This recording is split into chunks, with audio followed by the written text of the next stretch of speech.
Nagpakanta-kanta pang sinasabunan ni Caressa ang ulo nang biglang may marinig na sunod-sunod na kalabog sa bubong ng kanilang banyo. Wari binabato ito.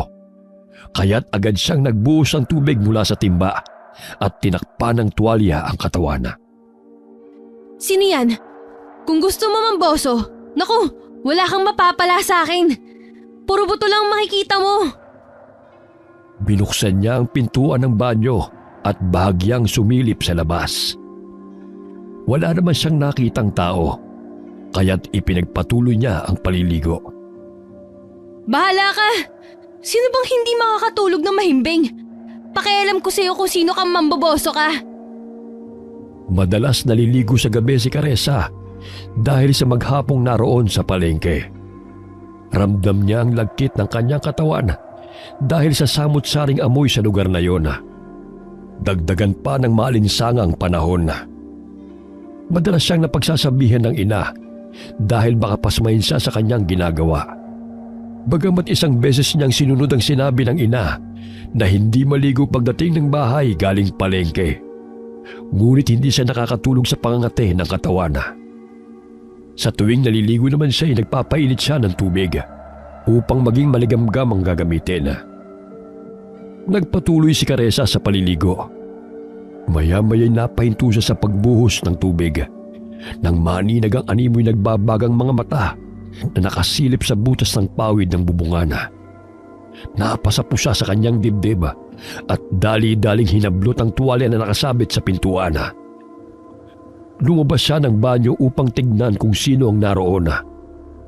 Ngunit wala naman siyang nakitang tao roon. Nasa labas ng bahay nila ang banyo.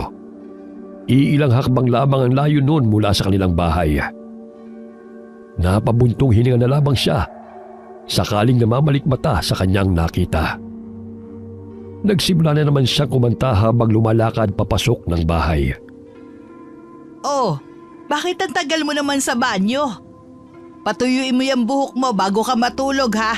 Baka mabulag ka. Sinasabi ko sa'yo, Caressa, balang araw pagsisisihan mo yung pagpapaligo mo tuwing gabi. Bata ka pa kaya't hindi mo pa nararamdaman ang epekto nito sa katawan mo. Naku, Nay, hindi ba't iniwan ni Mang Rino yung asawa niyang si Emma? Dahil hindi raw naglilinis ng sarili at hinahayaang mabantot ang katawan bago matulog? Kaya mas mabuti nang maging malinis sa katawan. Bakit? Mag-aasawa ka na bang bata ka? Hindi naman po. Hindi naman kailangan may asawa na bagong maisipang maglinis ng katawan. Isa pa yung pakanta-kanta mo sa loob ng banyo. Sintonado naman. Maya-maya may mamboso pa sa'yo. At nakakabulabog ka na rin sa mga nagpapahinga. Sus, 7:00 pa lang po, Nay. O siya, bilisan mo na rin upang makapaghapunan na tayo. Tawagin mo na rin ang tatay mo. Nandun siya nakikipag-inuman sa bahay ng tiyo palong mo. Mamaya maparami na naman ang inom nun. At sumpungin na naman ng arthritis niya. Matapos magbihis ay agad na sinunod ni Caressa ang pinag-uutos ng ina.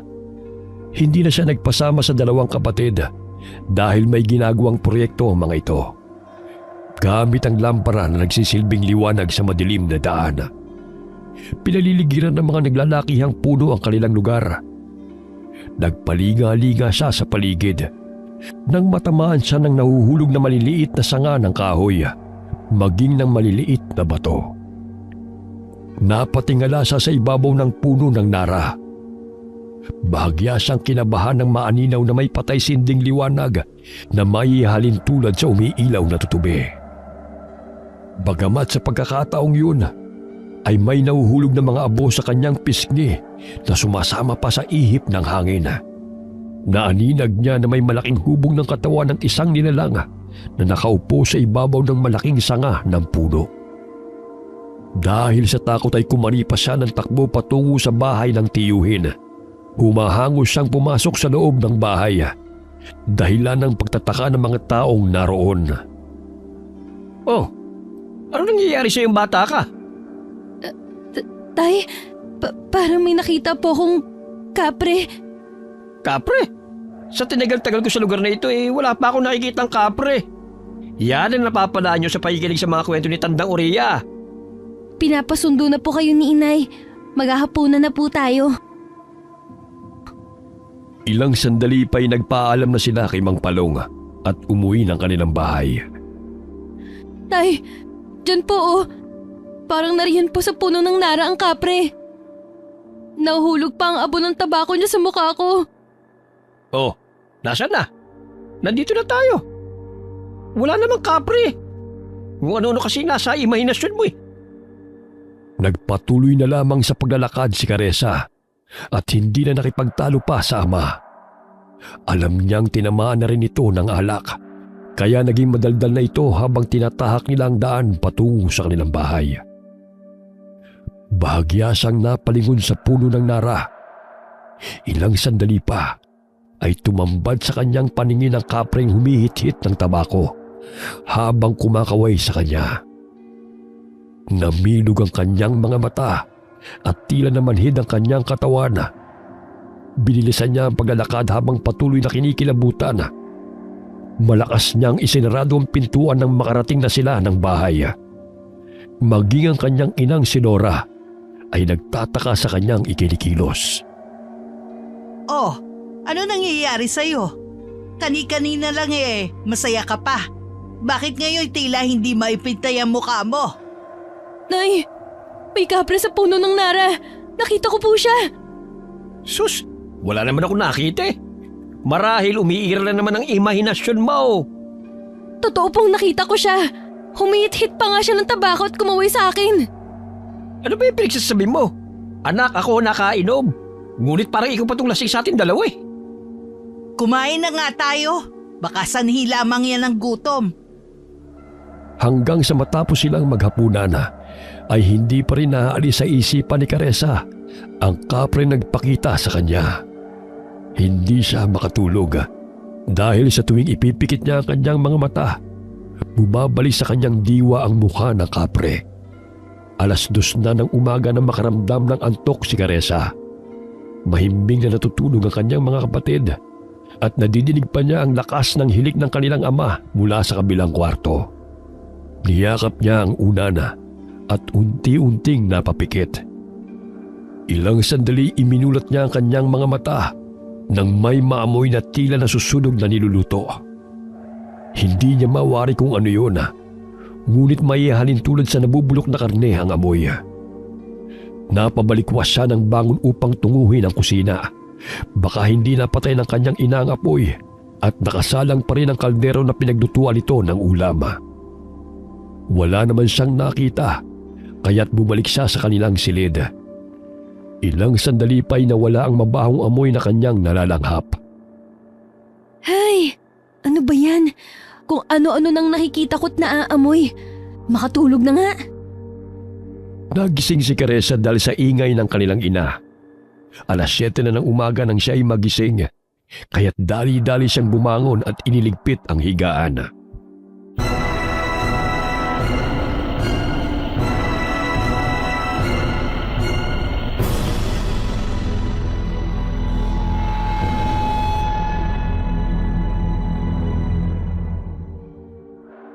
Ay naku, 7:00 na pala. Oh, hindi ka pa bababangon dyan, Caressa. 7:00 na. Marami ng tao sa palengke. Nauna na ang tatay mo roon, kaya mag-almusal ka na riyan at puntahan mo ang tatay mo. Opo, Nay. Matapos na maglinis ng katawan ay agad na tumungo ang dalaga sa palengke. Napadaan na naman muli si Caressa sa puno ng nara kung saan niya nakita ang kapre. Tumingala siya sa puno, ngunit kinilabutan lamang siya kahit wala namang siyang nakita. Bigla siyang nagulat na may tumamang bato sa kanyang ulo. Aray! Ano ba yun? Inis na sinapo ng dalaga ang tinamaang ulo. Maya-maya'y napansin niya ang bato sa kanyang tabi. Pinulot niya yun at napamangha sa kakaibang bato na kanyang natagpuan. Kulay abo at may kulay berde na kumikinang sa loob nito sa tuwing tinatamaan ng sinag ng araw. Napatingala muli si Caressa sa puno. Marahil ay pagmamay-ari yun ng kapreng naninirahan doon. Katulad na lamang na ikinukwento ni Tandang Uriya sa kanya. Lahat ng mga elementong naninirahan sa kalikasan ay may taglay ng mga bertud at mutya. Maswerte ang mga taong makakapagtangan ng mga bertud at mutya dahil magkakaroon sila ng kakaibang lakas, depensa at matutulungan sa nagbabadyang mga panganib. Ginagamit din ang mga ito laban sa mga masasamang nilalang kapag ang elemento nagtataglay nito ay ang mga puti ang gabay o ang mabubuti. Alam ko may naninirahan sa punong ito. Marahil ikaw ang may-ari ng batong to. Maaari ka namang magbigay na hindi nakakapanakit, di ba? Hindi yung basta-basta mo nalang ibabato sa akin. O siya, salamat pa rin dito, kaibigan. Patuloy pa rin kinakausap ni Caressa ang puno. Ngunit wala pa rin siyang nakikitang kapreng lumalabas doon. O Caressa, ano pang ginagawa mo riyan? Tanghali na hindi ka pa umaalis. Mamaya pagalitan ka na ng tatay mo. Aalis na po, Nay! Hindi na nagpatuloy sa pag-aaral sa kolehiyo si Caressa sapagkat pinipilit na lamang niya ang sarili hanggang sa makatapos ng sekundarya dahil aminado siyang mahina siya sa mga aralin. Masipag siya sa mga gawaing bahay at tumutulong sa kanyang mga magulang sa munti nilang negosyo sa palengke. Nagtitinda sila ng saging at mga itlog sa palengke. Naawa si Caressa sa kanilang ina dahil napilay ito buhat ng mga aksidente sa sinasakyan nitong tricycle. Gayunpaman ay nagpatuloy pa rin itong magtrabaho sa palengke upang sila'y makapag-aral na magkakapatid. Kaya't na makapagtapos si Caressa sa sekundarya ay sinabi niya sa ina na siya na lamang ang tutulong sa palengke upang hindi na ito mapagod.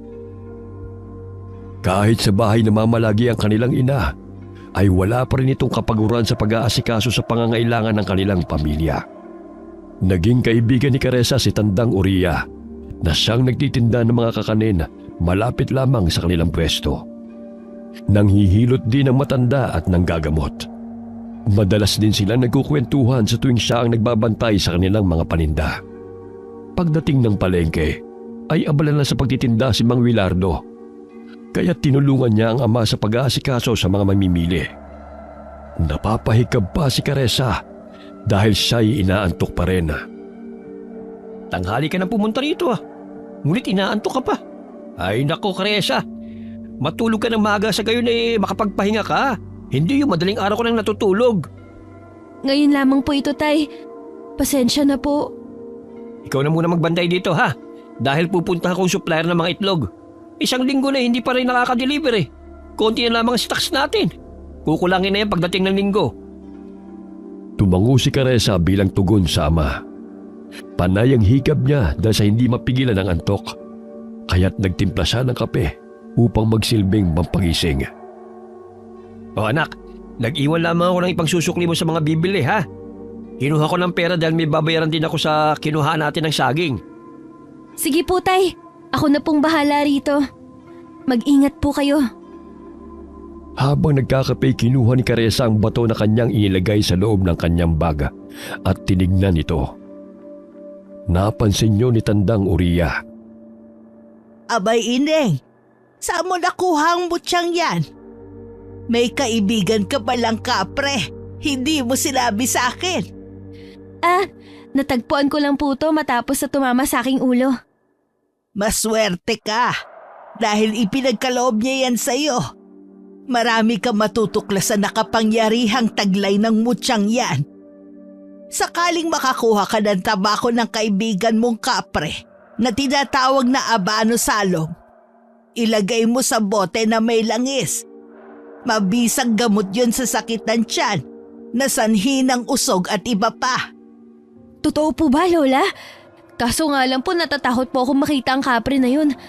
Marahil kusa siya nagpakita sa akin noong nakarang gabi dahil siguro nabulabog siya ng sintonado kong boses. Bukas ang iyong ikatlong mata, kaya nakakita ka ng elemento. Huwag ka mag-alala, makakatulong yan sa'yo. Naku, Lola! Nakakatakot naman po. Parang ayoko na pong makita siya muli. Huwag kang matakot. Mabait ang kapreng nagbigay sa iyo ng mutya. Hindi siya mapanakit. Maliban na lamang kung siya'y saktan din. May dalawang uri ng kapre, Eneng. Una, ang itimang kapre na siyang mapanakit na nagbibigay karamdaman sa mga tao. Marahas at pumapatay. Ang pangalawa ay mababait at nagmula sa puti ang lahi. Sila ay palakaibigan. Yun nga lang ay inaakala ng mga tao na nananakit sila. Kaya nilalayuan sa tuwing siya ay nagpapakita dahil sa nakakasindak nilang itsura. Ganun po pala, Lola. Kaya lang nakakatakot pa rin po. Marahang hinawakan ni Tandang Uriya ang batong mutya na taglay ni Caressa. Pumikit ang matanda at umusan ng mga salita. Ilang sandali pa'y pinataka niya ito ng langis na siyang magpapalakas sa kapangyarihan nito. Itago mo yan mabuti, Ineng.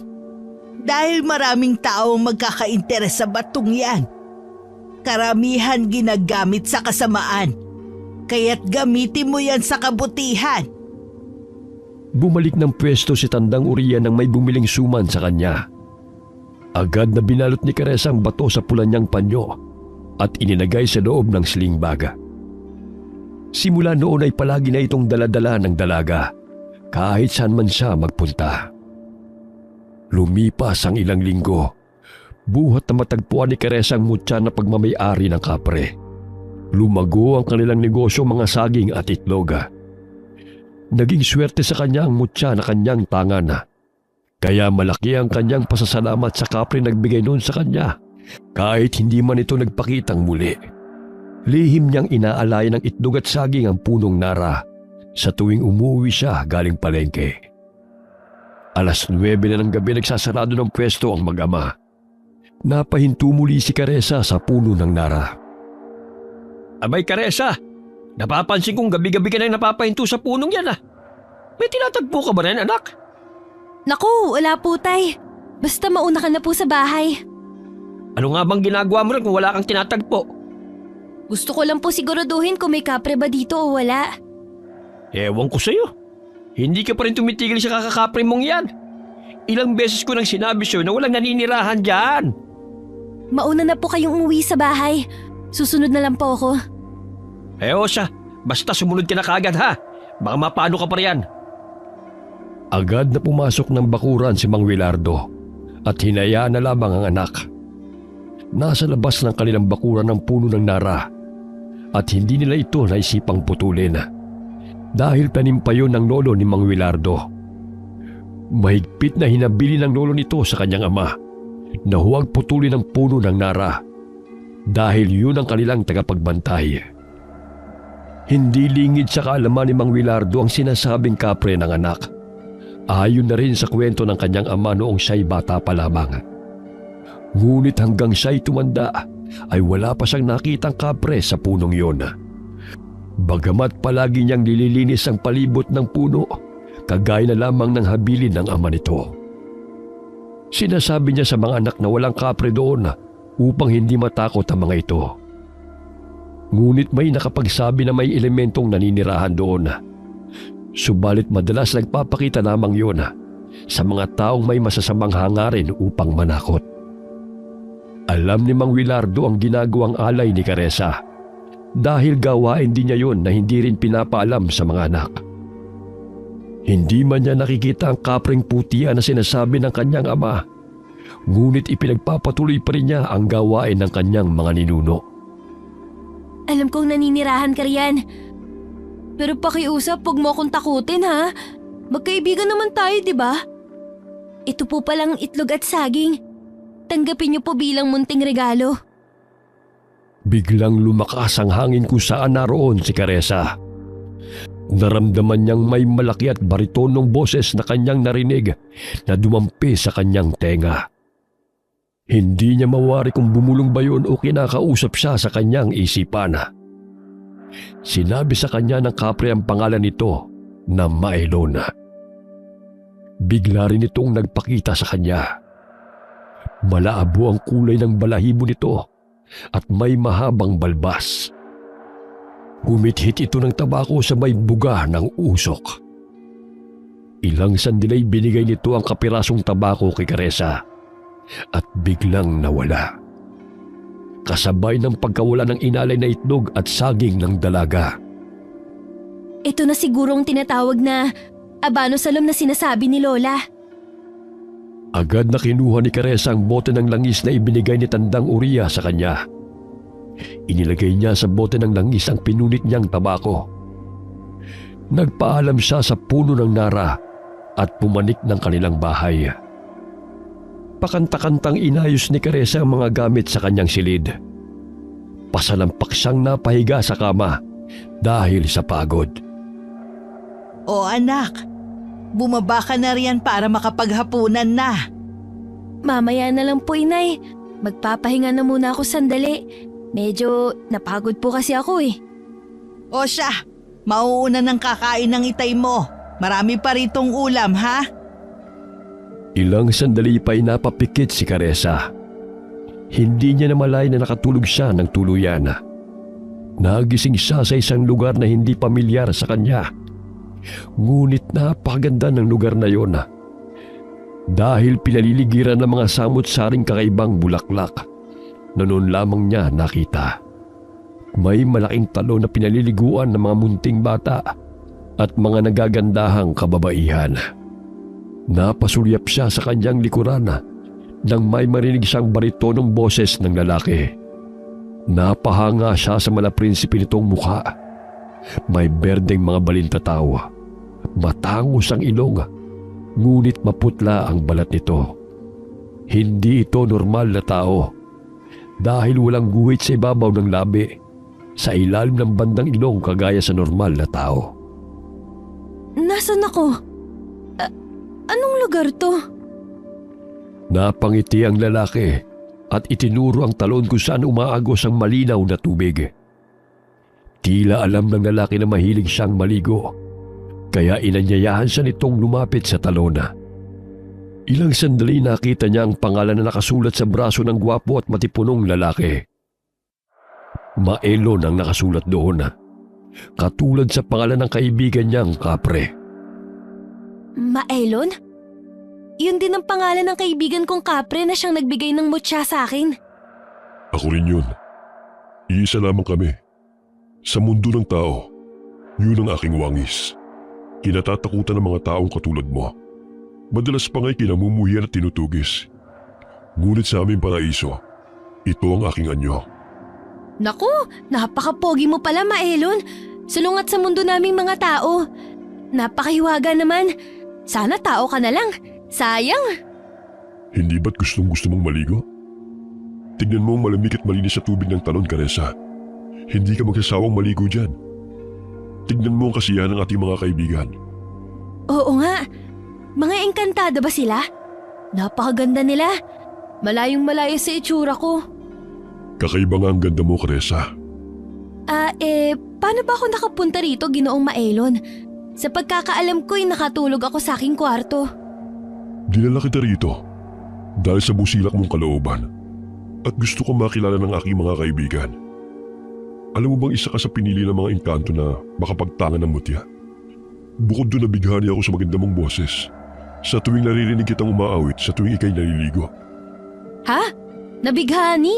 Napakasintonado nga ng boses ko eh. Talagang ikaw lang nabighani sa boses ko. Totoo namang maganda ang boses mo, Caressa. Gustuhin ko man sanang manatili ka rito sa paraiso upang makasama ka.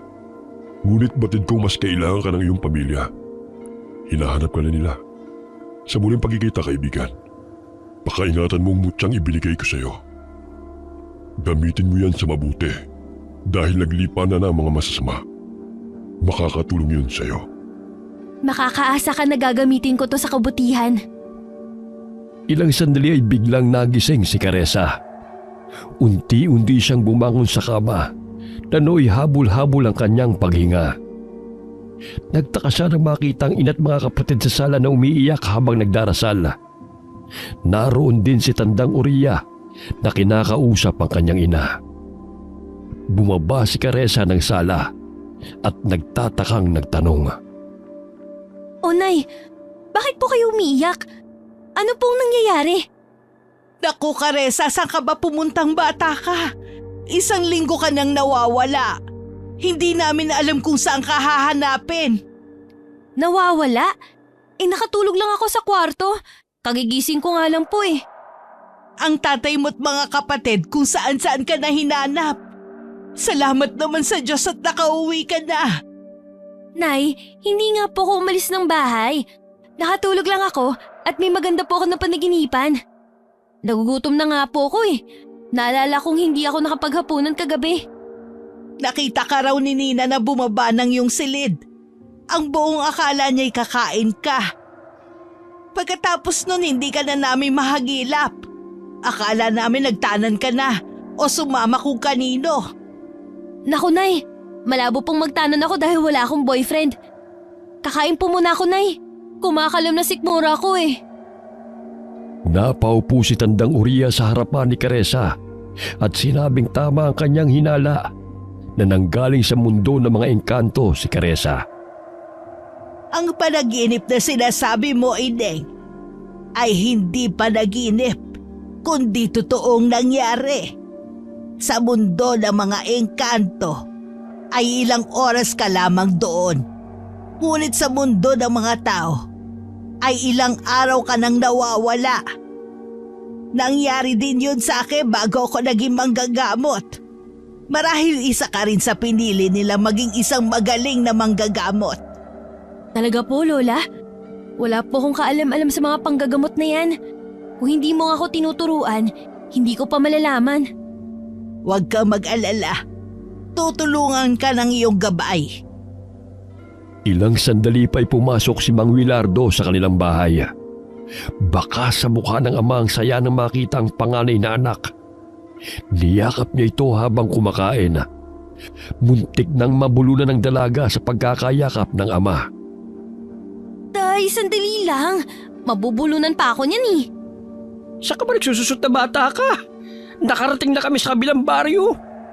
Ayaw niyo pala akong mawala, Tay? Ganun mo ako kamahal? Naman, kayo ang bunga ng pagmamahalan namin ng iyong ina. Kaya't mahal na mahal namin kayong tatlo.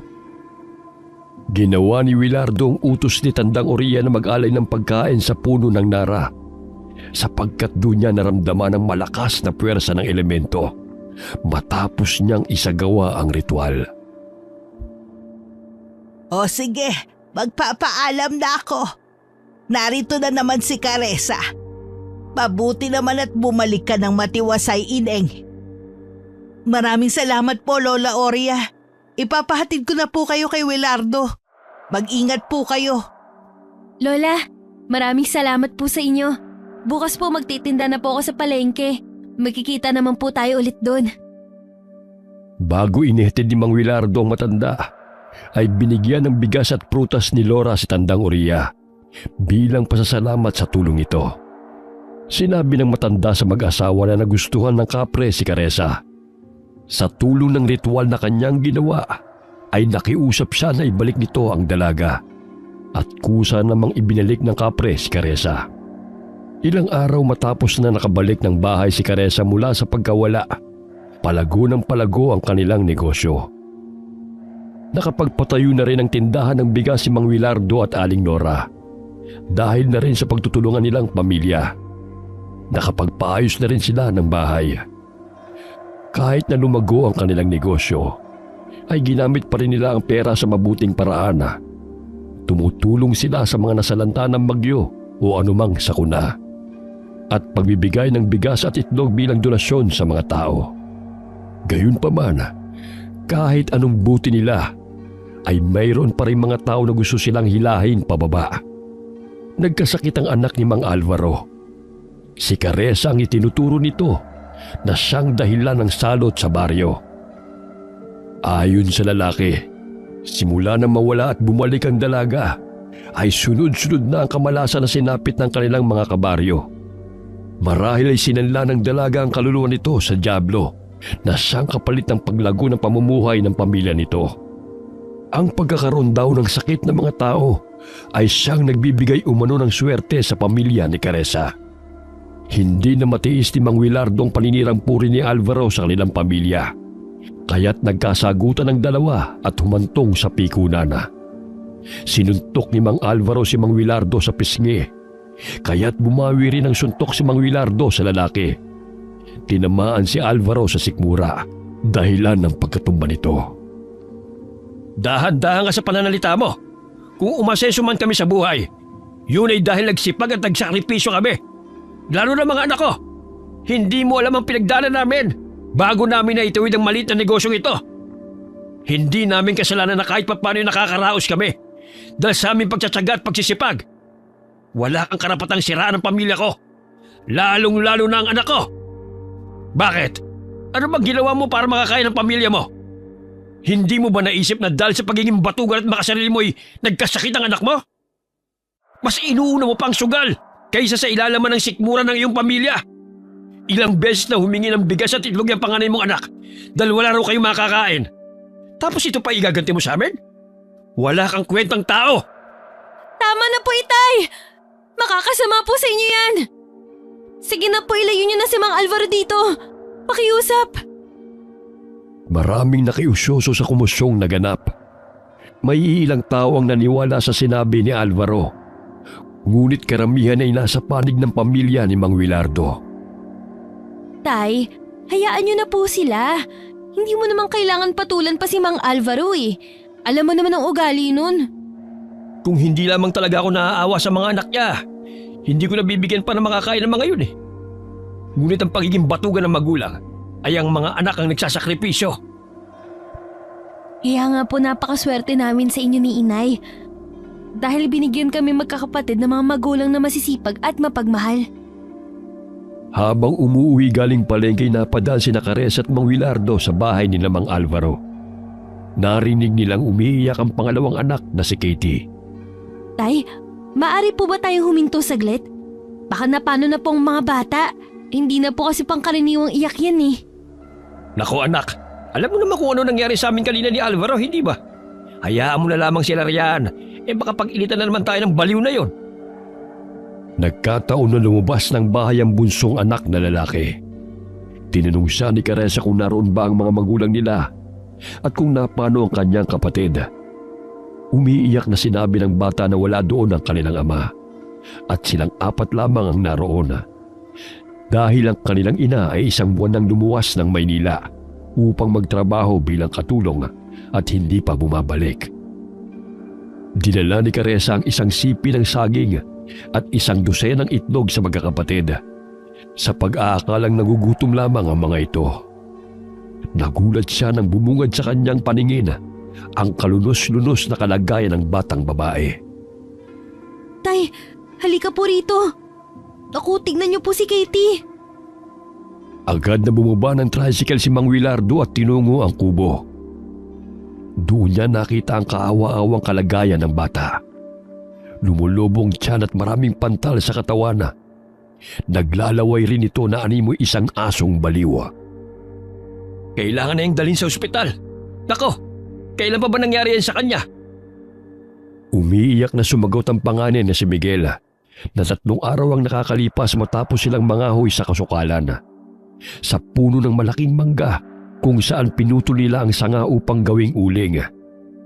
Wala na silang pagkain kaya naisipan nilang mangahoy upang pagkakitaan. Simula noon ay kung ano-ano na ang nakikita ni Katie hanggang sa magkaganyan.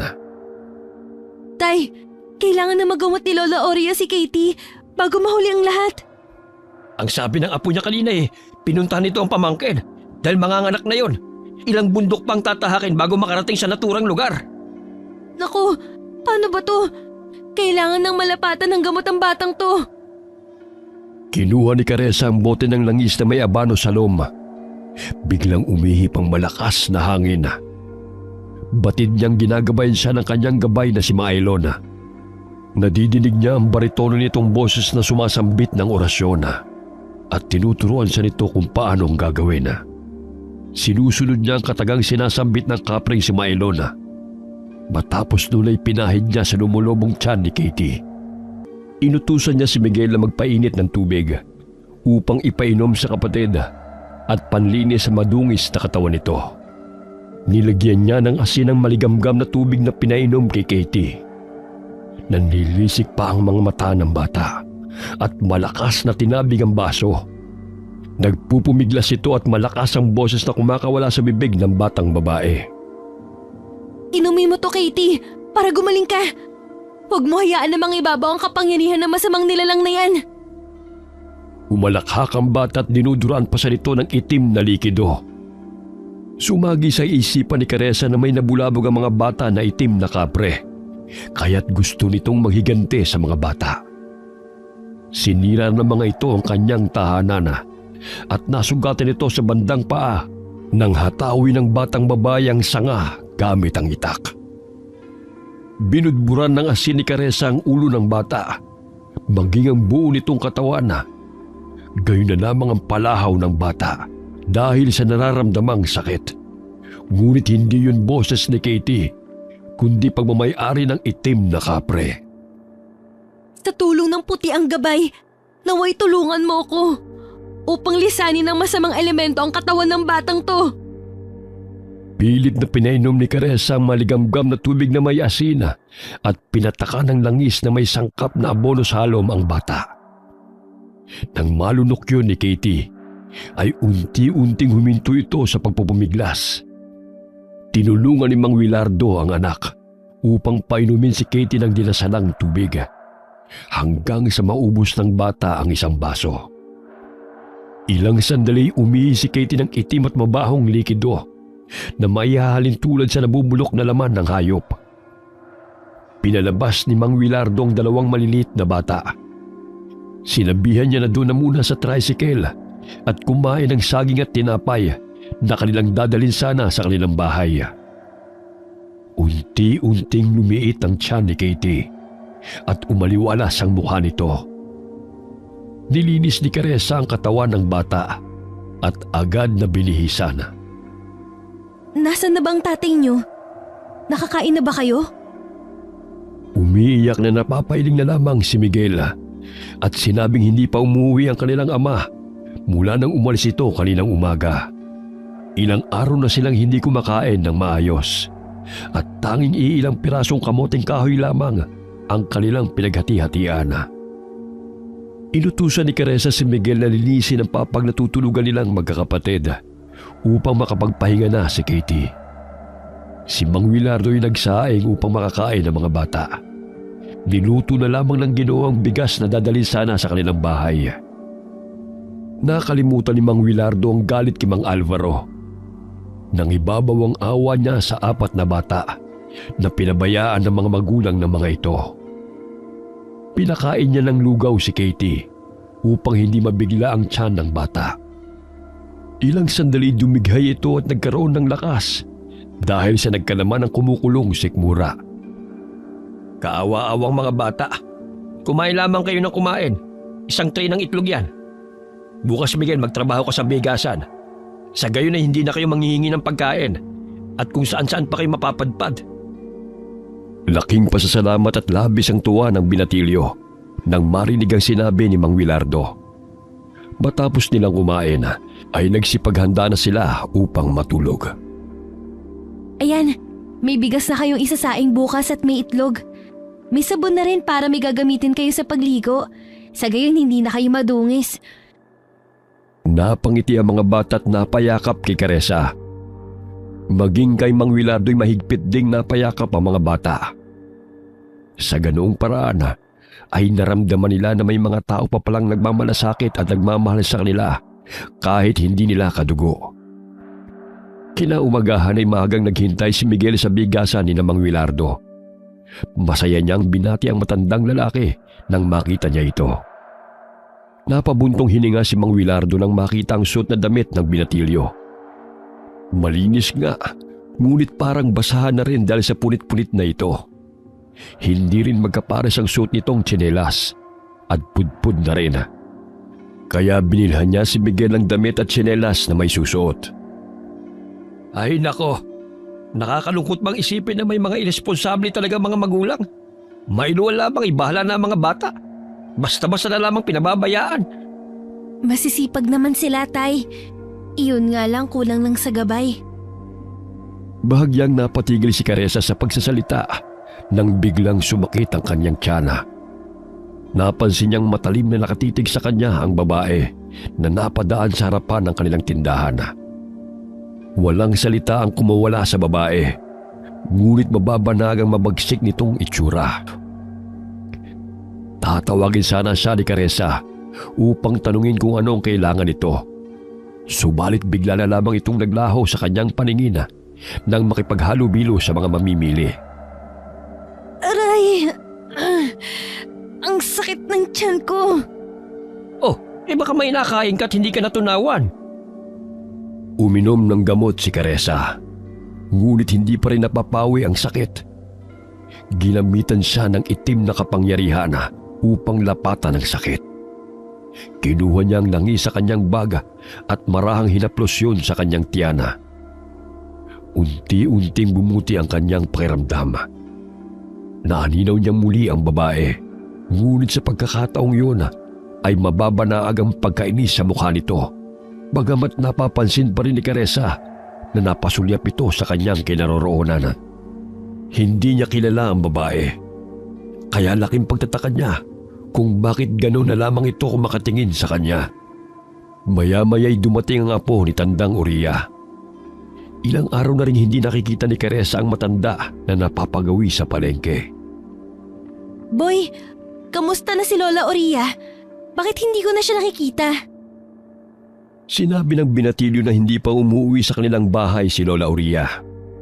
Maging sila'y nagtataka na rin dahil 1 linggo na buhat nang umalis ito sa kanilang bahay upang puntahan ang manganganak na pamangkin sa kabilang bundok. Kaya't naisipan na ng kanyang ama na sunduin si Tandang Uriya. Baka napano na ito sa daan. Bahagyang kinabahan si Caressa nang marinig yun. Hanggang sa lumipas ang araw, ay hindi mapakali si Caressa sa pag-iisip tungkol sa matandang kaibigan. Bigla siyang nakaramdam ng paninindig ng balahibo sa hindi may paliwanag na kadahilanan. May naaaninag siyang itim na anino na sumasama sa mga mamimili sa palengke. Hindi niya maintindihan ang kanyang nakikita. Ilang sandali pa ay umalingaw-ngaw sa kanyang pandinig ang tinig ni Tandang Uriya na humihingi ng tulong. Tinakpan niya ang kanyang 2 tenga, ngunit patuloy pa rin niyang naririnig ang boses ng matandang babae. Caressa, mag-iingat ka. Naglipad ang mga masasama. Hindi ko nakayanan ng puwersa na kanyang pinakawalan. Tibayan mo ang iyong loob. Bata ka pa. Kaya mo pa silang labanan. Gagabayan ka ng aking kaluluwa. Napatay lang nila ang aking katawan, ngunit hindi ang aking isipan. Lola Oria! Sigaw ni Caressa habang pinipilig-pilig niya ang ulo. Ang lahat ng mamimili sa kanyang harapan ay tumingin sa kanya. Nagulat ang mga ito sa kanyang sigaw. Oh, anak, ano nangyari sa'yo? Wala nga rito si Tandang Uriya ang sabi ni Boy. Pasensya na po, tay. May naalala lang ako. May bumabagabag ba sa'yo, anak? May gusto ka bang kainin?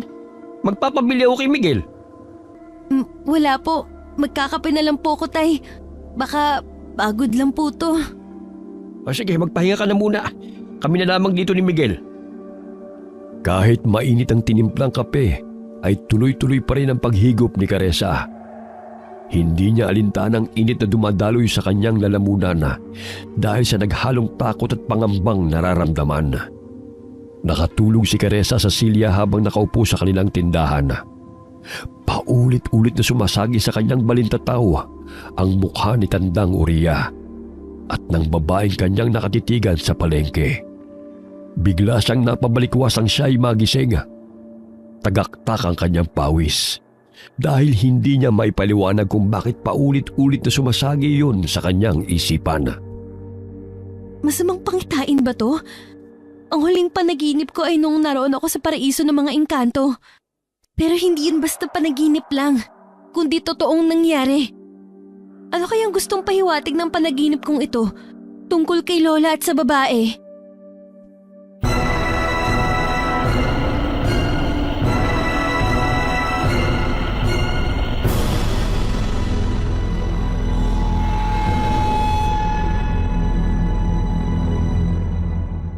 Nabalitaan ni Nakares at Mang Wilardo mula kay Boy na natagpuan si Tandang Uriah na walang buhay sa daan.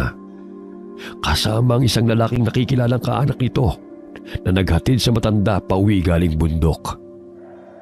Malungkot si Caressa nang marinig ang masamang nangyari sa matandang kaibigan. Marahil yun ang gustong ipahiwatig nito sa kanya sa pamamagitan ng panaginip. Posible kayang misteryosong babae na nakita ko sa palengke ang siyang salarin sa pagkamatay ni Lola? Napatigil sa pag-iisip si Caressa nang tawagin siya ng ina. Bumaba siya patungong sala at kinuha ang bag na naglalaman ng damit na hindi na ginagamit ng kanyang mga kapatid. Heto na ang mga damit na pinagliitan ni na Alex at Nina. Sigurado akong kasya yan sa mga bata. May kumot din akong inilagay riyan. Salamat po, Inay. Sige po, aalis na po ako. Hinihintay na ako ni na Itay at Miguel sa palengke. Mabutit may katuwang tayo ng Itay ninyo. Nakikita kong masipag at mabait yang si Miguel. Kaya nga po. Dumito na lang kayo sa bahay upang makapagpahinga kayo. Sa tuwing araw lamang ng Sabado at Linggo tumutulong sina Alex at Nina sa palengke kapag walang pasok sa paaralan. Naging malapit si Alex kay Miguel dahil 2 taon lamang ang tanda nito sa binatilyo. Plano rin ng mag-asawa na pag-aralin si Miguel sa susunod na pasukan dahil nanghihinayang sila sa binatilyo. Sumakay ng tricycle si Caressa at huminto ito sa tapat ng bahay ni Miguel. Tanging ang mga bata na lamang ang namumuhay dahil hindi pa rin umuwi ang kanilang mga magulang. Wala rin silang balita sa ama kung saan na ito naroroon. Maging si Caressa ay walang alam kay Mang Alvaro matapos na makasagutan nito ang ama.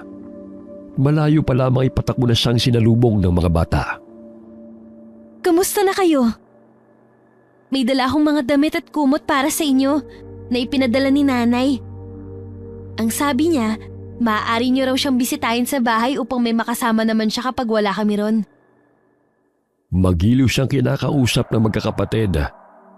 Agad na sinukat ng mga ito ang mga damit na kanyang dala. Ganun na lamang ang ngiti ng mga bata nang magkaroon na sila ng mga desenteng may susuot. O sige, aalis na ako ha. Hinihintay na ako ni Manong eh. Puntahan niyo na lang si Nanay sa bahay. Ipinagluto niya kayo ng pansit. Masayang kumakaway-kaway pa si Caressa sa mga bata habang nagpapaalam sakay ng tricycle. Inabangan ng dalagang pagbabalik ng misteryosong babae sa palengke. Ngunit hindi niya muli yun nakita. Sumapit ang 8:00 ng gabi. Madalang na lamang ang mga tao sa palengke. Kaya kagad silang nagsara ng pwesto. Habang sakay ng tricycle, ay napansin ni Mang Wilardo na tila may ilang mga tao na nanggagaling sa sementeryo.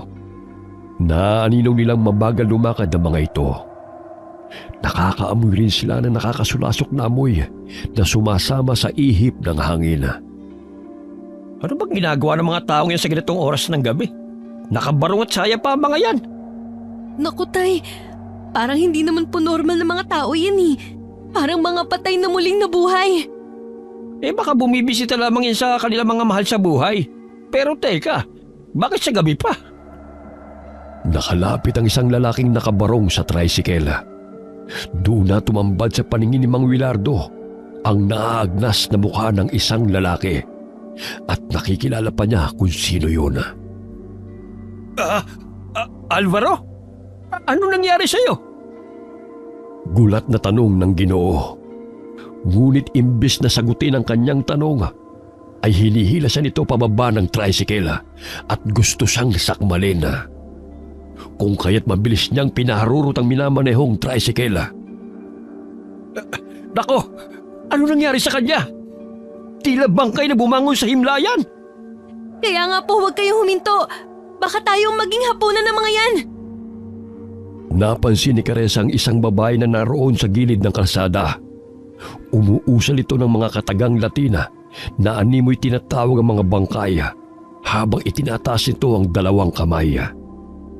Wari niya isa itong mangkukulam na marunong bumuhay ng mga patay upang maghasik ng lagim sa baryo. Mahaba ang buhok nito at bahagya pang nagtama ang kanilang paningin. Nangangatog sa takot si Miguel habang nakayakap sa dalaga. At sinasabi nito na daanan ng kanyang mga kapatid at baka kung ano na nangyayari sa mga ito. Maraming nadaraan ng mga bangkay si Caressa. Ngunit hindi humihinto sa pagmamaneho si Mang Willardo upang matakasan ang mga patay na sumusunod sa kanila. Nakikita nilang sinusugod ng mga ito mga kabahayan at pilit na sinisira. Nagdasal ng taimtim si Caressa at humingi ng tulong sa kanyang mga gabay. Mutyang bato na aking taglay na ipinagkuloob ng may kapal at ng aking mga gabay. Kami ay inyong tulungan mula sa panganib na siyang dulot na masasamang nilalang. Bahagyang ipinikit ni Caressa ang kanyang mga mata. Doon pumasok sa kanyang isipan ang wangis ng babae na siyang sanhi ng pagbangon ng mga bangkay sa sementeryo. Sumagi sa isipan ng dalaga na ang babae rin ang siyang pumatay kay Tandang Uria nang maglaban ng mga ito. Kailangan mo siyang matalo upang mawala ang sumpa na kanyang pinakawalan. Naghihiganti siya sa mga tao dahil sa pagkamatay ng kanyang asawa at anak. Napaslang ko ang kanyang aswang na asawa na sumugod sa bahay ng aking pamangkin.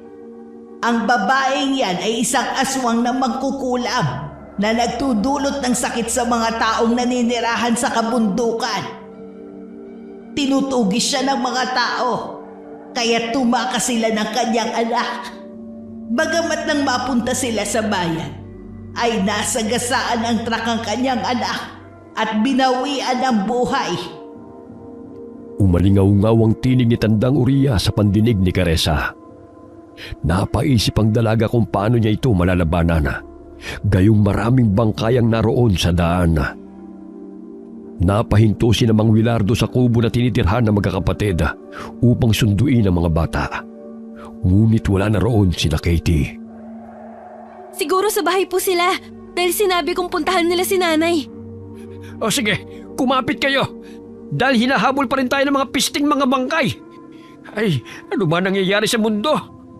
Tay, tingnan mo! May masasagasaan ka! Pagewang-gewang ang tricycle na minamaneho ni Mang Willardo. Mabuti na lamang ay naiwasan niyang humarang na bangkay sa kanilang daraanan. Ngunit nasagi niya ang nakalaylay na ulo nito, kaya tumalsik pa rin ang malansang dugo sa harapan ng tricycle. Patuloy na umiiyak si Miguel dahil sa takot. Gamit ng bakal ay pinaghahampas ni Caressa ang mga kamay ng mga bangkay na kumakapit sa tricycle. Parami ng parami ang mga bangkay na lumalabas sa nicho. Narinig nila ang taong humihingi ng tulong habang sinusugod ng bangkay. Kitang-kita ng mag-ama kung paano lapain ng mga ito ang biktima. Maging si Mang Willardo'y natakot sa kaligtasan nilang mag-ama. Ngunit hindi pa rin siya tumigil sa pagmamaneho ng tricycle. Winakwak ng mga bangkay ang tiyan ng lalaki at hinalukay ang laman loob nito. Pinagsaluhan nilang lantakan ang laman ng lalaki. Tumatalsik pa ang sariwang dugo ng biktima nang kagatin ng babaeng bangkay ang leeg nito. Halos masuka si Caressa sa kanyang nakita. Tinakpan niya ang mga mata ni Miguel. Sa gayon ay maibsan ang takot ng binatilyo. Ayos lang ba kayo riyan mga anak? Kumapit kayong mabuti. Hindi ako magpapauli sa mga demonyong yan. Kumusta na kaya mga kapatid at ang inay nyo? Pinapanalangin kong nasa mabuti po silang kalagayan. Naway ligtas po sila mula sa malaasawang na mga patay na yan. Binilisan ni Mang Willardo ang pagmamaneho ng tricycle. Wala siyang pakialam kung masagasaan niya ang mga bangkay na nakaharang sa kanilang dinadaanan. Mabuti na lamang ay hindi pa nakakarating ang mga ito sa kanilang bahay. Ngunit sinusundan sila ng mga ito. Napasulyap si Caressa sa puno ng nara nang mapadaan sila roon. Kaibigang Maelon, tulungan mo kami mula sa panganib at sa mga bangkay na binuhay ng babaeng kampo ng demonyo. Mahinang kataganan na ibulalas ng dalaga. Malakas na busina ng motorsiklo ang pinakawalan ni Mang Willardo upang agad silang pagbuksan ni na Aling Nora. Mabuti na lamang ay alerto ang anak na si Alex, kaya agad na nakapasok ang tricycle. Dali, ikandado mong tarangkahan anak bago pa sila makapasok. Hindi na nagtanong ang binatilyo. Sinunod na lamang niya ang pinag-uutos ng ama. Bagamat bago pa niya tuluyang maisarang tarangkahan, ay may naaaninaw siyang iilang tao na paika-ikang lumalakad sa daan. Muling sinuri ni Caressa ang tarangkahan kung naisara yun ng kapatid bago pumasok ng bahay. Oh, bakit ganyan lang itsura ninyo? Bakit umiiyak sa takot si Miguel? Mamaya na namin ipapaliwanag, Nay. Ikandado nyo na mabuti ang mga bintana at pintuan para walang makapasok na masasamang nilalang. Narito ba mga kapatid ni Miguel? Nandun sa bakanting kwarto. Mahimbing na natutulog. Mabuti naman kung ganon.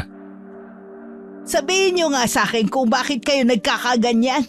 Pati ako natataranta ng hindi ko alam ang dahilan eh. Ako hindi ko rin maipaliwanag eh. Basta na lamang bumangon ng mga patay sa sementeryo.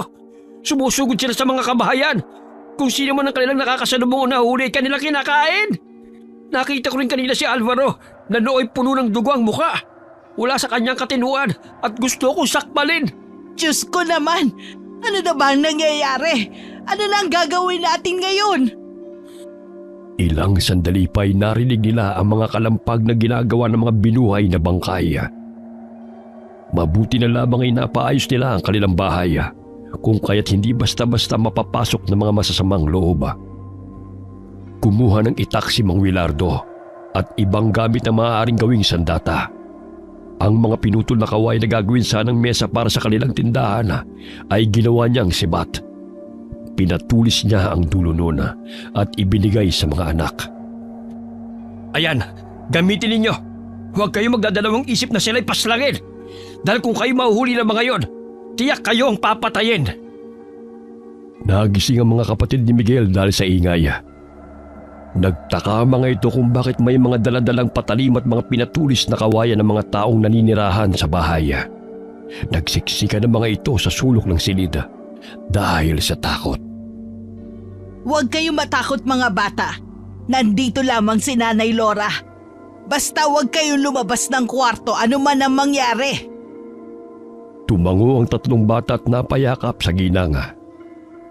Sinarado ng mabuti ni Caressa ang mga bintana at hinarangan nila ni Nina ng kabinet sa gayon ay hindi yun kaagad mabubuksan. Kinuha niya ang martilyo at bakal sa kahon upang gamitin laban sa mga bangkay. Maya-maya'y narinig ni Caressa ang sigaw ng kanilang kapitbahay. Mula sa bintana ng kwarto sa ikalawang palapag ng kanilang bahay ay nakita niyang nakapasok ang dalawang bangkay sa bahay ni na Aling Mercy. Naminog ang kanyang mga mata nang matanaw na sinasakmal ng bangkay si Aling Mercy habang hinaharangan nito ang dalawang anak upang hindi mahablot ng dalawang bangkay na gustong pumatay sa kanila. Agad na itinali ni Caressa ang mga kumot at dinugtong-dugtong bago pinulupot sa kanyang baywang. Ilang sandali itinali niya ang dulo ng kumot sa paanan ng kama. Lumabas siya ng bintana at dahan-dahang lumakad sa pader. Pumasok siya sa bintana ng bahay ni na Aling Mercy upang tulungan ang mag-iina.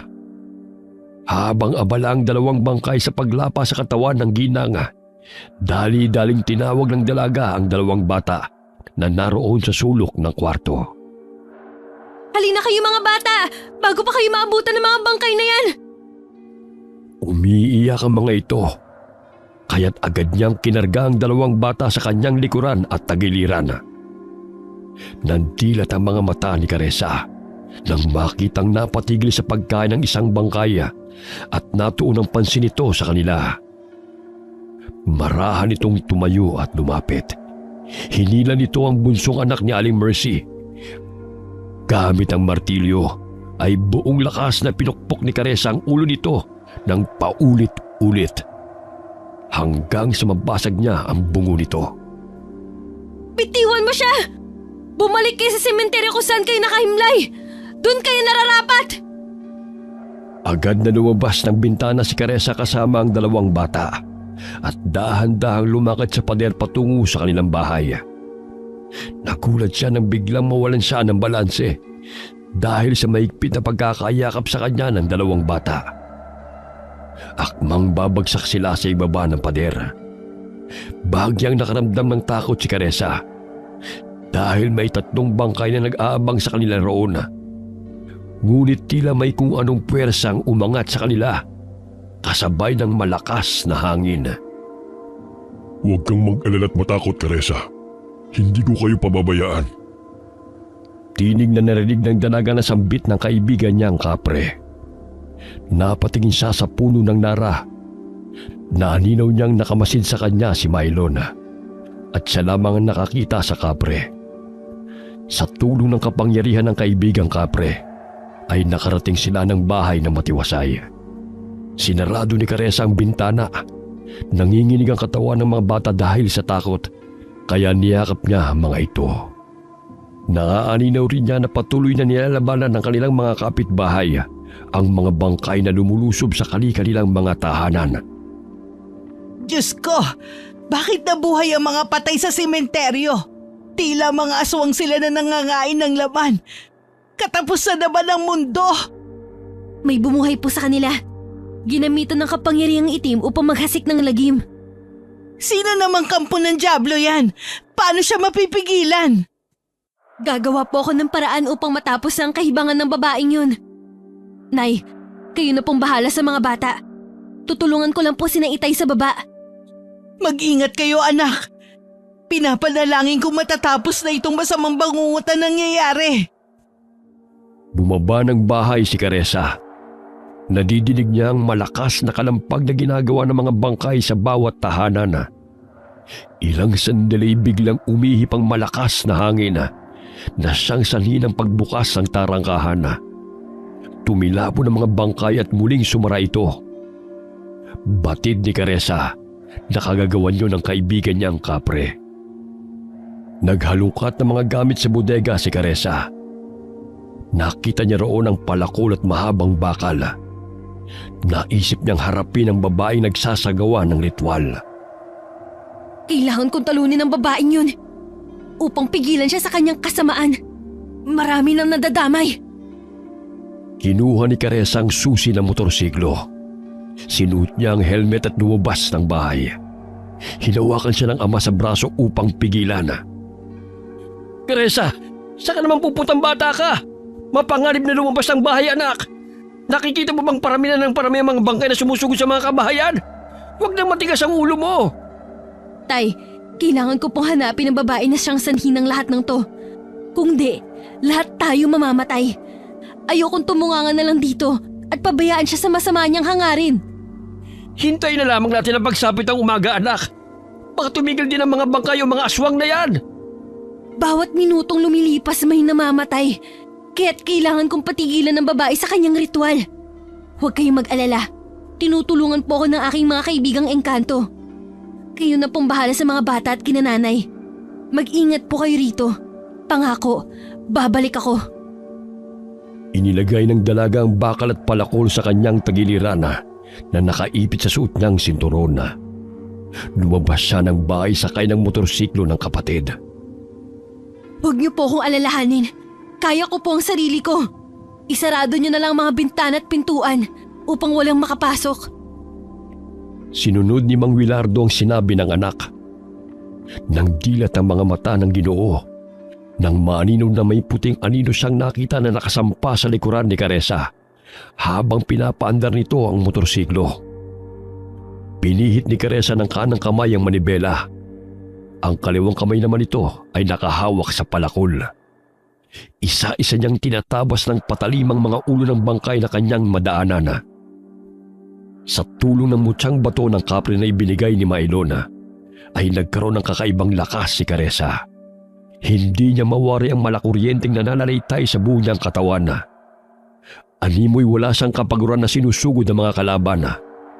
Batid ni Caressa na hindi siya nag-iisa na nakikipaglaban sa mga kaaway dahil ramdam niya ang presensya ng kapangyarihan ng mutyang bato. Napadaan si Caressa sa bahay ng tiyuhin. Bumaba siya ng motorsiklo nang makitang dinadaganan ng 2 babaeng bangkay ang tiyuhin upang sakmalin. Ganun na lamang ang pagpupumiglas ng lalaki. Nabitiwan ni Mang Palong ang itak, kaya't nahirapan siyang makawala sa 2 sumusugod sa kanya.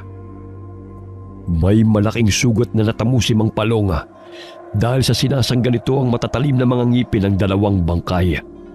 Ang pinsan naman niyang si Victor ay nakikipambuno sa naaagnas na lalaki na gustong pumasok sa kanilang bahay. Malakas na hinataw ng palakol ni Caressa ang bangkay na sumusugod kay Victor. Isa-isa naman niyang tinusok ng bakal ang mga ulo ng mga ito na siyang sumasakmal sa tiyuhin. Humahangos ng bango ng lalaki at laking pasasalamat ito sa pagdating ng pamangkin. Dinampot ni Caressa ang itak at iniabot kay Mang Palong. Laking pasasalamat ng tiyuhin dahil kung hindi dumating ang pamangkin ay natitiyak niyang yun na ang kanilang katapusan. Hindi makapaniwala ang lalaki na ganoong kalakas si Caressa habang tinatabas nito ang ulo ng mga kalaban. Chong, pumasok na po kayo ng bahay. Ako na pong bahala rito. Isarado niyo na mabuti ang mga pinto't bintana. Nag-alala si Mang Palong sa kaligtasan ng pamangkin. Ngunit sa pagkakataong yun ay napamangha siya sa kakaibang husay ni Caressa sa pagkipaglaban. Sinunod ni Mang Palong ang sinabi ni Caressa. Ilang sandali pa'y pinaharurot muli ng dalaga ang motorsiklo at hinanap ang babae na kanyang pakay. Ilang sandali na aninaw ni Caressa ang babaeng kanyang hinahanap. Naningkit ang kanyang mga mata at pinaharurot niya ang motorsiklo upang sagasaan ang naturang babae. Ngunit laking gulat niya nang biglang naglaho ito sa kanyang paningin. Ano bang mapapala mo sa paghahasik ng lagim? Hindi lahat ng tao ang pumatay sa mag-ama mo! Sambit ni Caressa na makitang muli ang babae sa gilid ng kalsada. Matalim itong nakatitig sa kanya at napatigil sa pag-usal ng orasyon. Biglang lumakas ang hangin at umalingaw-ngaw sa paligid ang nakakasindak na tinig ng babae. Walang sino man na makakaligtas sa aking pag-iigante. Maging ikaw, alam kong may tangan ka, mutya. Kaya't malakas ang loob mong kalabanin ako. Akala mo ba'y mapipigilan mo ko? Dapat sa inyo'y parusahan, katulad ng pagpatay ninyo sa aking anak at asawa. Itigil mo ng kahibangan mo! Maging ang mga inosenteng tao, nadadamay! Hindi ako nahihibang. Gusto kong mamatay kayong lahat. Isa ka rin pakialamera katulad ng matanda. Pwes, isusunod kita sa kanya. Iwinagayway ng babae ang dalawa nitong kamay. Kasabay nun ay ang pag-ihip muli ng malakas na hangin. Naramdaman ni Caressa na umaangat ang motorsiklo na kanyang sinasakyan. Naaninaw niya na tila lumilipad siya sa ere. Ilang sandali ay biglang binaba ng babae ang kamay nito, kasabay ng malakas na pagbagsak ng motorsiklo at ni Caressa.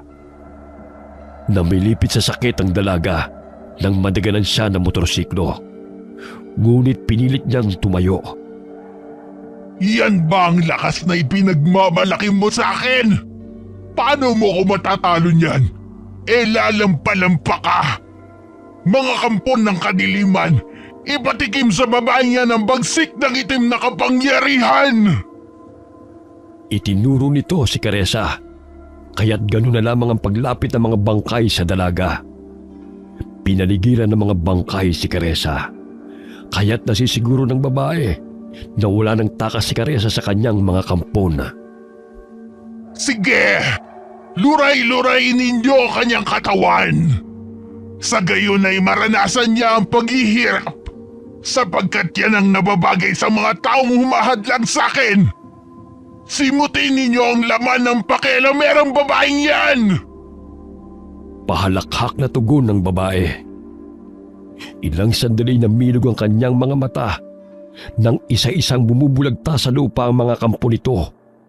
Isa-isang lumulusot sa mga bungo ng mga ito ang tubong bakal at palakol na sandata ng dalaga.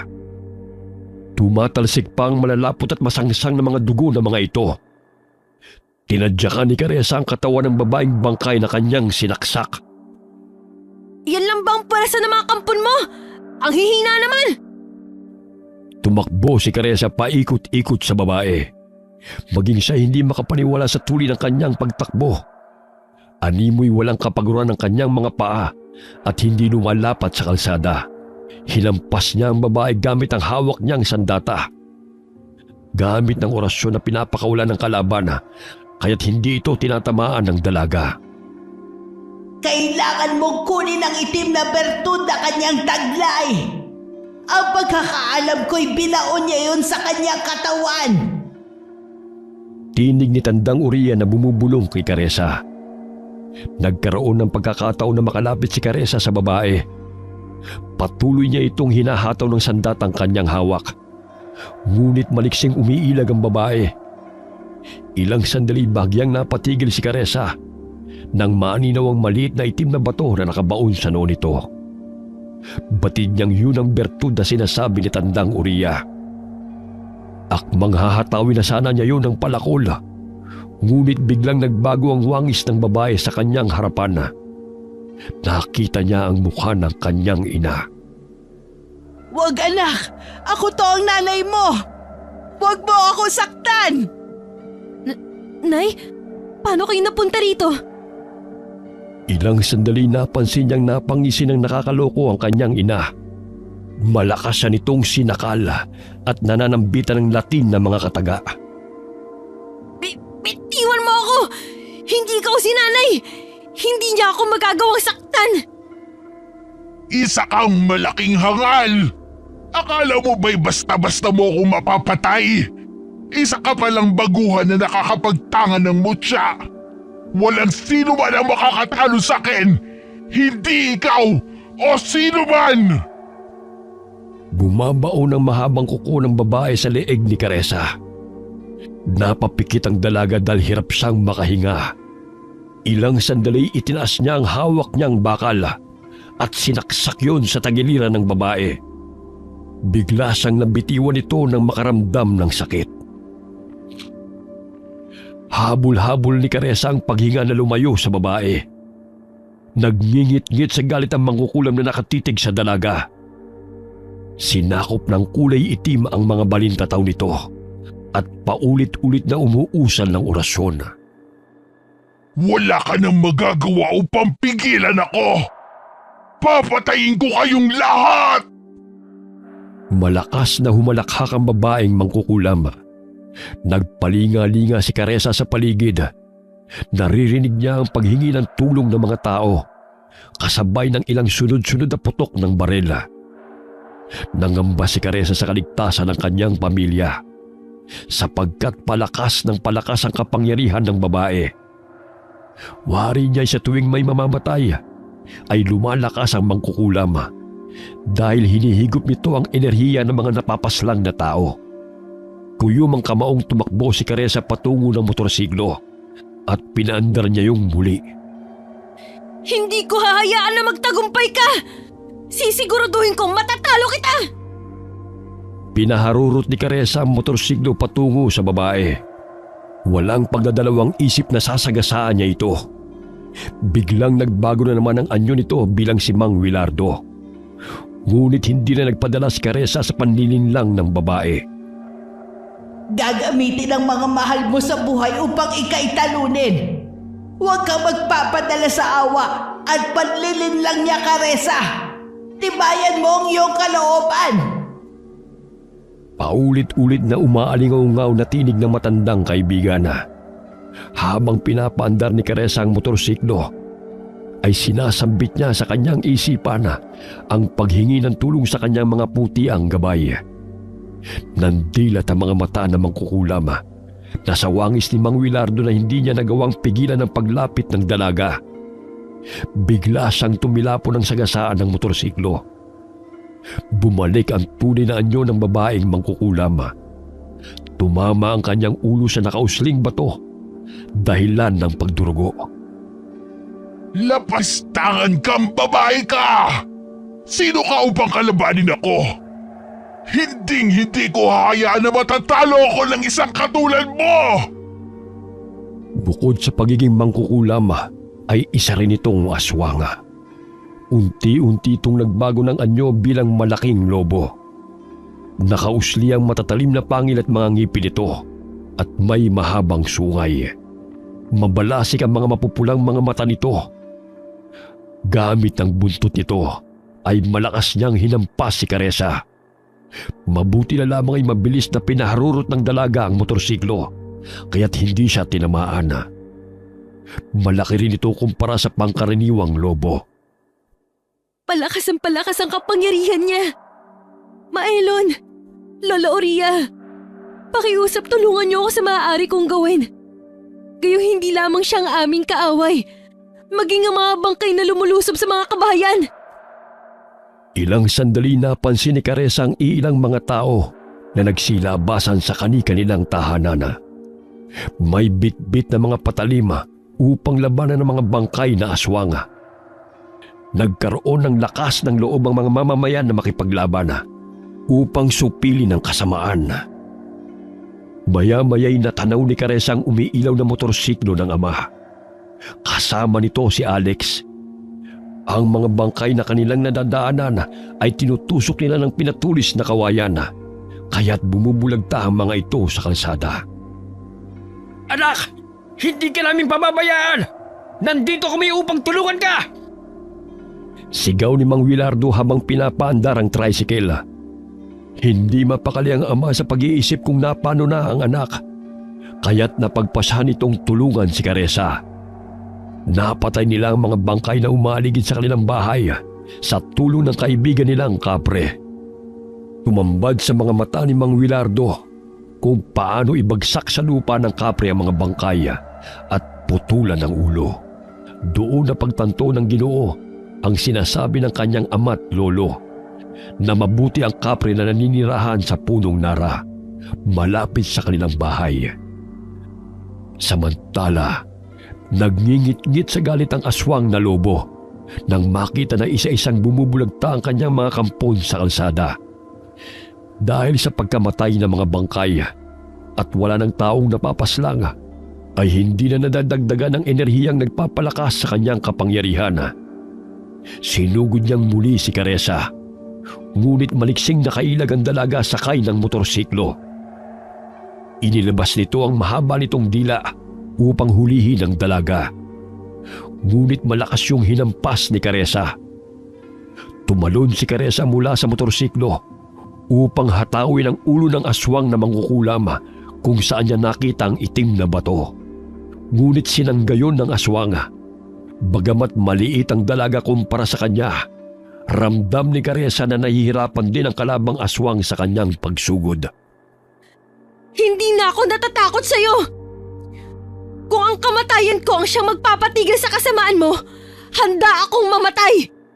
Ngunit sisigurduhin kong matatalo mo na kita! Akala mo ba'y hahayaan kitang matalo ako? Sisiguraduhin kong hindi ka sisikatan ng araw kasama ang pamilya mo! Dinuraan nito si Caressa sa mukha. Animoy asido ang laway ng aswang nang dumampi yun sa balat ng dalaga. Hindi nagpatinag si Caressa sa hapdi na kanyang naramdaman. Malakas niyang tinadyakan ng aswang na mangkukulam, kaya't bahagya siyang nakalayo. Umikot ang dalaga at buong lakas na hinataw ng palakol ang ulo ng kalaban.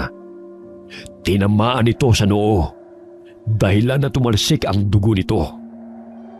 Muntik nang tamaan ng itim na bertud.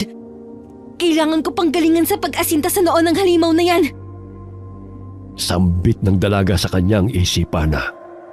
Muling sinugod ni Caressa ang aswang.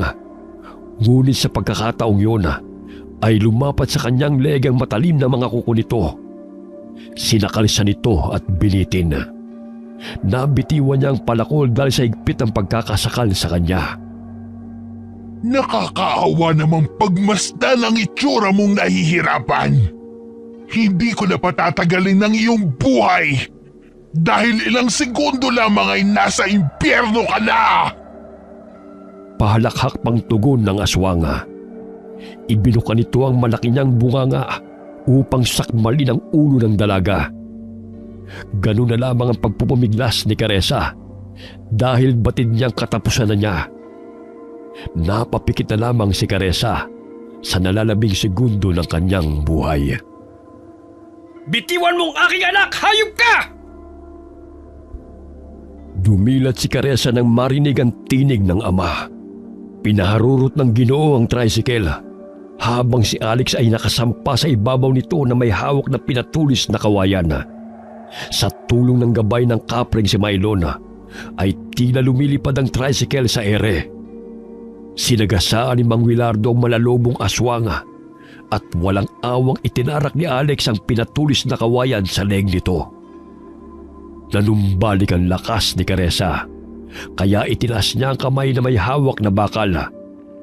Buong lakas niyang ibinaon ang bakal sa noo ng aswang, kung saan niya nakita na nakabaon ang itim na bertud. Malakas na atungal ang pinakawalan ng aswang. Unti-unting lumuwag ang pagkakahawak nito sa dalaga, hanggang sa mabitiwan niya ito. Bumagsak si Caressa sa kalsada at habol-habol ang kanyang paghinga. Gumapang siya palayo sa aswang na nooy pagewang-gewang na umaatras. Napansin ni Caressa na tila may lumalabas na kulay itim na puwersa sa noo ng aswang. Batid niyang nabasag niya yun dahil pahina ng pahina ang aswang na kalaban. Napansin din nila na ang mga bangkay na sumusugod sa mga kabahayan ay isa-isang bumubulagta at unti-unting nauupos at nagiging abo. Napapawalang bisa na ang ritual na kanyang ginawa. Naway tuluyan na siyang mamatay. Ayos ka lang ba, anak? May masakit ba sa'yo? Tay, maraming salamat po sa inyo. Napakatapang niyo po ni Alex. Kung hindi kayo dumating, marahil nalapa na ako ng aswang na yan. Tinulungan kami ng kapre. Totoo siya, anak. Dahil sa kanya'y nakaligtas kami mula sa paglusom ng mga bangkay. Niyakap ni Mang Wilardo si Caressa. Laking pasasalamat niya dahil walang masamang nangyari sa anak. Ilang sandali pa'y bumulagta ang lobong aswang sa lupa, kasabay ng malakas na pagdagundong ng kulog. Maya-maya'y malakas na kidlat ang tumama sa katawan ng lobong aswang, dahilan na nawalan ito ng buhay. Nagpalit ng anyo ang aswang bilang isang babaeng mangkukulam. Dilat ang mga mata nito nang humandusay sa lupa. Nakabaon pa rin sa leeg at ulo nito ang bakal at pinatulis na kawayan. Nagtaka ang mga taga-baryo nang biglang naging abo ang mga kalaban nilang mga bangkay. Narinig ni Caressa ang sigawan ng kanilang mga kabaryo. Batid nilang nagtagumpay sila sa kanilang laban. Sa di kalayuan ay nagpakita si Mylon sa kanila. Nagpapalit-palit ito ng anyo bilang gwapong engkanto at kapre. Nilapitan siya ni Caressa upang pasalamatan. Sana manatili ka na lamang bilang poging engkanto, kaibigang Mylon. Maraming salamat sa tulong mo. Dahil sa'yo, natalo ang aswang na mangkukulam na yan. Nabigyan na rin ng hustisya ang pagkamatay ni Lola Aurea. Ibabalik ko na tong mutya sa'yo. Sa'yo na yan, kaibigan. Bigay ko na yan sa'yo. Batid kong sa pamamagitan ng mutyang bato ay marami ka pang matutulungan dahil napakabusilak ng iyong puso. Hanggang sa muling pagkikita, kaibigan. Hanggat nasa iyong mutya ay palagi kitang gagabayan. Hinaplos ni Milo ng pisngi ng dalaga sa anyong poging engkanto. Bahagyang nakaramdam ng kilig ang dalaga. Sa hinuha niya, sana'y hindi na ito magpalit ng anyo na isang kapre.